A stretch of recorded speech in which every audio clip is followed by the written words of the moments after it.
Waalaikumsalam. Ayo masuk. Ayo.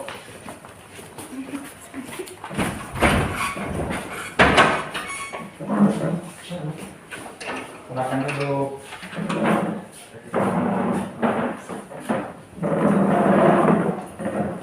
Kita tetap jaga jarak ya, karena ini masa pandemik, jadi kita harus prokes, protokol kesehatan. Bapak senang anak-anak datang di sini untuk melaksanakan layanan bimbingan.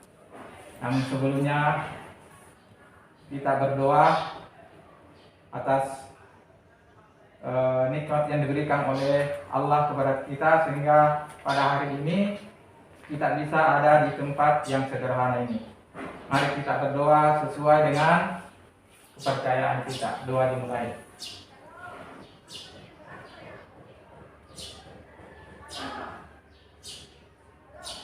Selesai. Sebelum kita memulai, mungkin ada yang tahu apa itu layanan bimbingan kelompok. Kalau belum ada, Bapak akan jelaskan apa itu layanan bimbingan kelompok. Jadi layanan bimbingan kelompok itu adalah layanan yang diberikan kepada peserta didik untuk memberikan pemahaman terhadap masalah-masalah yang mereka hadapi. Nah, di sini kalian harus aktif, karena dalam layanan ini ada sifat dinamika kelompok. Artinya semuanya harus aktif mengutarakan apa persoalannya yang dihadapi.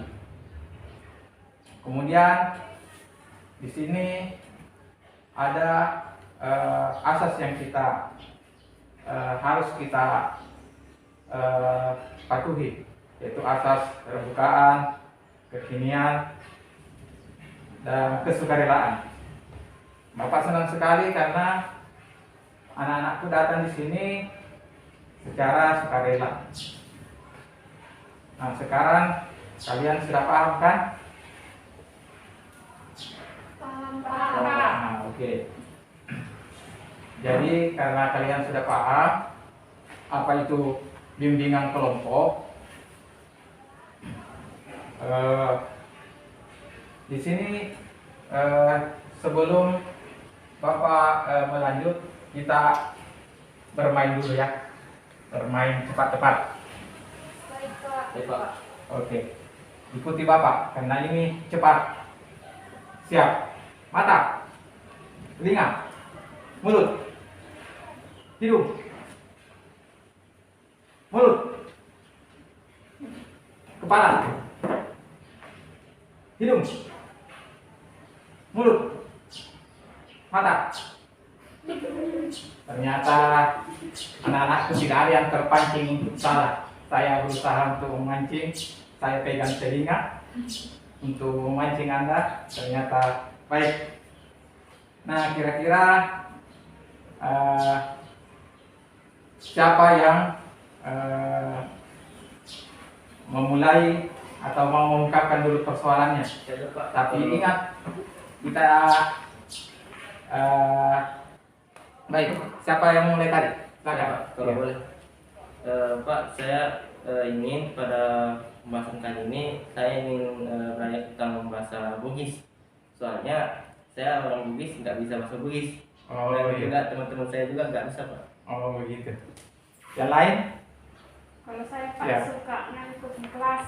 Oh, ngantuk di kelas. Suka ngantuk di kelas ya? Pak, saya ingin membahas masalah motivasi saya rendah untuk belajar daring, Pak. Oh, iya. Rendah motivasi belajar daringnya ya? Iya, Pak. Kalau kita nak? Kalau saya Pak, sama yang saya ingin membahas sama seperti yang akan dibahas oleh teman saya, yaitu rendahnya motivasi belajar daring karena pengaruh corona, Pak. Oh iya betul sekali, karena pengaruh corona ini banyak sekali muncul problem-problem juga dalam proses pembelajaran daring. Salah satunya itu adalah motivasi belajar daring rendah. Kalau kita anak, Kalau saya Pak, masalah Pak saya. waduh masalah.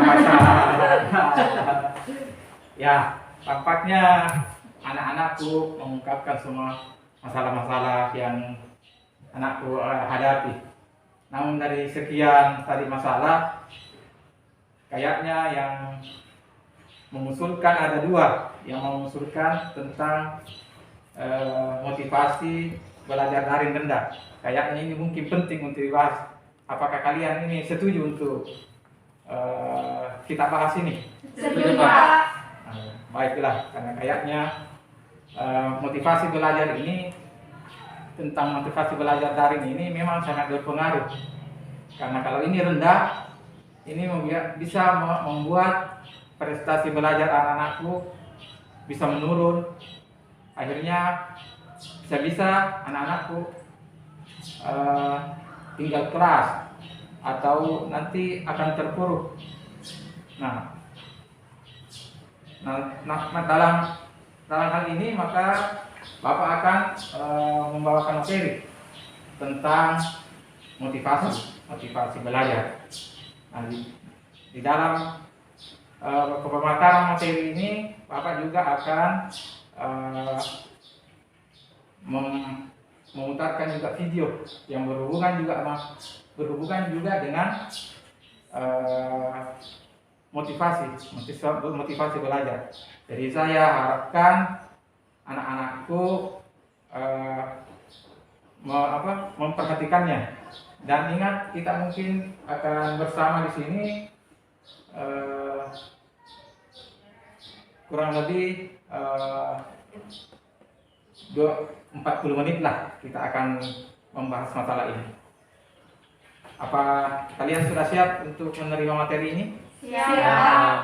Baiklah, kalau begitu tolong diperhatikan. Mari kita melihat. Tolong diperhatikannya. Jadi motivasi adalah segala upaya dan dorongan untuk melakukan sesuatu. Mengarahkan bahwa motivasi adalah menggerakkan siswa untuk melakukan sesuatu atau ingin melakukan sesuatu. Motivasi belajar berasal dari faktor. Ada namanya faktor internal. Siapa yang tahu apa itu faktor internal? Faktor yang timbul dari dalam diri setiap orang. Iya, bagus sekali. Ada yang lain? Apa itu faktor internal? Baik. Dari faktor internal, motivasi itu tumbuh adanya karena kesadaran diri kita. Jadi kita sendiri yang sadar bahwa motivasi itu penting untuk mengembangkan diri dan bekal untuk menjalankan kehidupan. Jadi itu motivasi kita untuk belajar. Kemudian ada faktor eksternal. Apa itu faktor eksternal? Siapa yang bisa? Pengaruh dari orang luar. Pengaruh dari luar, lingkungan, bagus sekali. Jadi itu adalah faktor dari luar, yaitu berupa rangsangan dari orang lain atau lingkungan sekitarnya dan dapat mempengaruhi psikologis seseorang. Oke. Cara menumbuhkan motivasi untuk belajar. Ini. Jadi cara menumbuhkan motivasi belajar yaitu bergaul dengan orang-orang yang senang belajar.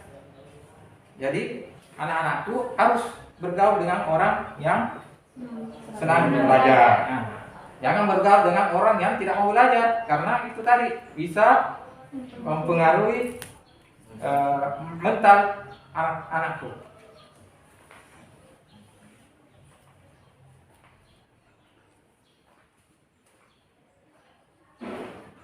Kemudian belajar apapun. Jadi kita itu belajar semuanya harus dipelajari. Jangan hanya satu dipelajari. Karena kalau kita mempunyai kalau kita belajar, maka kita akan memperoleh banyak pemahaman. Misalnya keterampilan seperti olahraga, komputer, belajar menghitung, belajar menulis, membaca, dan sebagainya.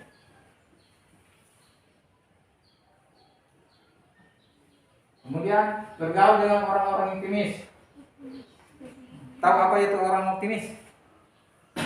Selalu optimis atau realistis, selalu berpikiran positif. Selalu berpikiran positif. Jadi harus juga berteman dengan orang-orang yang punya pemikiran yang mau maju.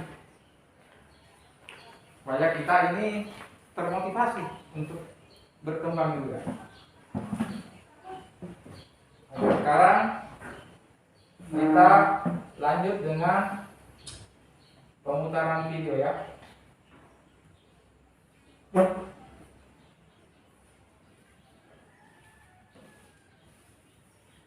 The Bluetooth device is ready to pair.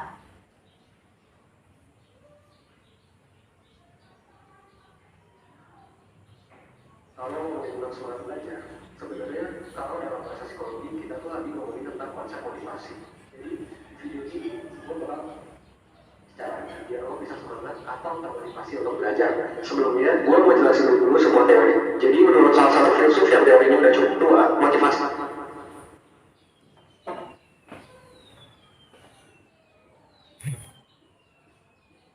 kalau ngomongin tentang semangat belajar, sebenarnya kalau dalam bahasa psikologi kita tuh lagi ngomongin tentang konsep motivasi. Jadi di video ini gue bakal ngebahas tentang gimana sih caranya biar lo bisa semangat atau termotivasi untuk belajar. Sebelumnya gue mau jelasin dulu sebuah teori. Jadi menurut salah satu filsuf yang teorinya udah cukup tua, motivasi dibedakan saat kita hidup itu sebenarnya cuma ada dua. Nah, dua motivasi ini adalah motivasi yang mendasari semua tindakan kita, ya semua perilaku kita, mulai dari tindakan yang simpel kayak misalnya menggerakin tangan doang, makan dan minum, sampai ke perilaku kompleks kayak misalnya belajar atau bekerja. Terus jenis motivasinya apa aja sih? Nah, motivasi yang pertama adalah kita melakukan sesuatu untuk menghindari penderitaan. Sedangkan jenis motivasi yang kedua adalah kita melakukan sesuatu untuk mendapatkan kebahagiaan. Kita tuh melakukan sesuatu cuma karena dua alasan tersebut, berdasarkan teori tersebut. Nah, contoh hal yang dilakukan untuk menghindari penderitaan bagi gue adalah misalnya nih, buang air besar, buang sampah, beli telur ke warung, ya ini masih takut sih. Terus minum obat, melakukan jemuran, antar jemput adik, dan lain sebagainya. Nah, di sisi lain, contoh hal yang dilakukan untuk mendapatkan kebahagiaan bagi gue adalah main Dota, traveling, hunting foto, kencan, main gitar, ngeblog, dan lain sebagainya. Dan setiap orang pastinya punya kotak-kotak tersendiri untuk menempatkan motivasi tindakannya. Ada banyak hal yang masuk ke kategori menghindari penderitaan bagi sebagian orang, tapi oleh sebagian orang lain dianggap sebagai tindakan untuk mendapatkan kebahagiaan. Nah, contohnya adalah belajar. Ada orang yang belajar untuk menghindari penderitaan, dan ada juga orang yang belajar untuk mendapatkan kebahagiaan. Ada orang yang belajar karena rasa ingin tahu tentang dunia. Ada juga orang yang belajar karena passion akan suatu ilmu tersebut. Dan ada juga yang belajar karena ingin having fun, ya karena menurut mereka belajar itu menyenangkan. Tapi ada juga yang belajar karena terpaksa, karena disuruh orang tua, karena obsesi akan kata yang tertentu, atau karena membutuhkan pengakuan orang lain. Tapi yang lo harus tahu adalah ada rumus tentang motivasi yang berlaku untuk semua orang. Tindakan yang dilakukan atas motivasi untuk mendapatkan kebahagiaan itu selalu masih kepuasan yang lebih dibandingkan tindakan yang dilakukan atas motivasi menghindari penderitaan. Kalau lo gak semangat belajar, mungkin buat lo belajar adalah menghindari penderitaan.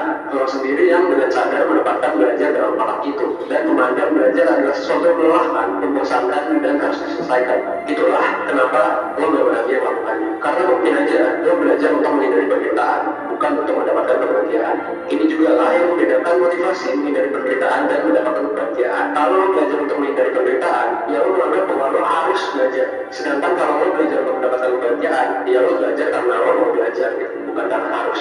Dan perbedaan simpel ini antara mau dan harus tentu akan lebih keren ketika lo belajar karena emang lo mau daripada lo harus. Karena lo gak paksa untuk belajar, karena itu kemauan dari diri lo sendiri. Mungkin ini alasan yang bikin lo jadi gak ikhlas dan lo pun akhirnya capek, lalu belajar lo jadi gak efektif. Sampai akhirnya lo pun bingung, kenapa sih kerja keras lo selama ini masih kalah sama orang lain? Dan ya hal ini bisa jadi karena lo gak having fun, makanya belajar kerasa jadi beban buat lo. Ya kalau udah gitu sih, selamat aja menikmati kelelahan dan menjalaninya. Well, sekian video dari gua. Jangan lupa cek video part 2 untuk mengubah motivasi lo untuk belajar. Salam anak.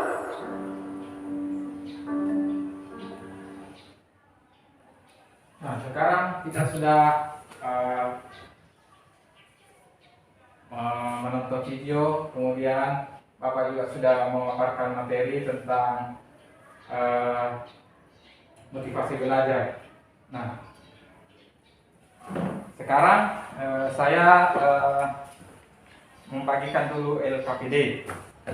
Jadi saya minta ini dikerja, kemudian sebentar saya akan tanya sejauh mana pemahaman anak-anak tentang materi yang kita bahas ya. Silakan dulu kerja.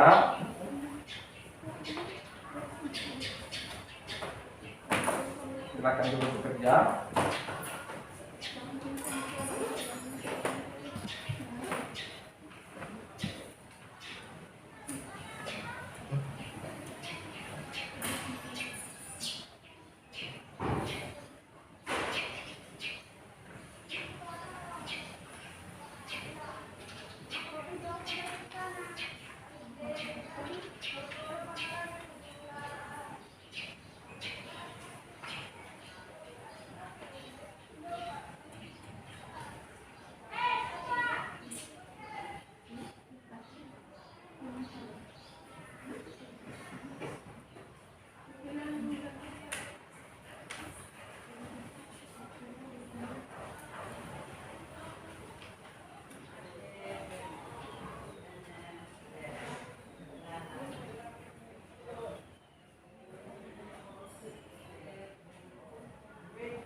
Baik, kalau sudah,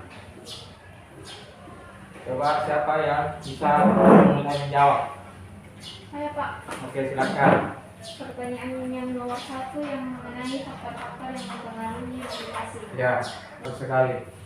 Kemudian, Masalah cara menumbuhkan dan meningkatkan motivasi belajar. ya, Cara menumbuhkan atau meningkatkan motivasi belajar itu yang pertama, bergaul dengan orang-orang yang gemar belajar.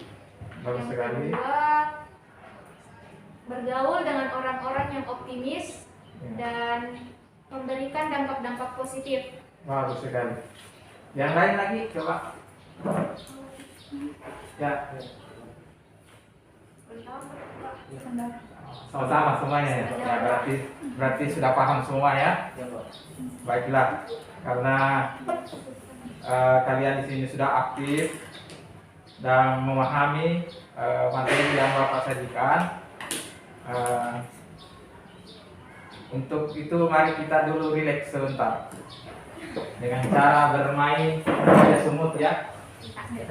Nah, jadi kalau saya bilang gajah besar, lingkarannya kecil.